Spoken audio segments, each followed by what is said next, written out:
প্রচুর। আজকে আপনি প্রচারে নেমেছেন, শান্তনু ঠাকুরের সঙ্গেই আপনি প্রচার করলেন।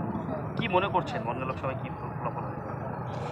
দেখুন, প্রথমত আমরা ভারতীয় জনতা পার্টি করি, আর ভারতীয় জনতা পার্টি একটা পরিবার মনে করি আমরা, যারা কে এমপি, কে বিধায়ক, কে কার্যকর্তা, সেটা আমাদের কাছে অতটা ম্যাটার না। আমাদের সিম্বল পদ্মফুলকে আমরা সামনে নিয়ে, নরেন্দ্র মোদীর আদর্শকে সামনে নিয়ে এগোই। যেখানে আমাদের ভারতবর্ষের নেওয়া সারা পৃথিবীর সবথেকে বড় নেতা হিসেবে গণিত হয়েছে নরেন্দ্র মোদী। তিনি এমপি টিকিটে তাকে মনোনীত করেছে, আর আমরা একই পরিবারের লোক। সেখানে আমাদের ভেদাভেদের কোনো প্রশ্নই আসে না। আর ভারতীয় জনতা পার্টি নরেন্দ্র মোদীর যে কাজকর্ম এবং মোদীর যে গ্যারান্টি, সেই গ্যারান্টিতে ভারতবাসী বিশ্বাসী, এবং আগামী দিনে এই বাংলার মানুষ, বনগাঁর মানুষ ভোট দিয়ে বিপুল ভোটে জয়লাভ করাবেন। এটা সময়ের অপেক্ষা।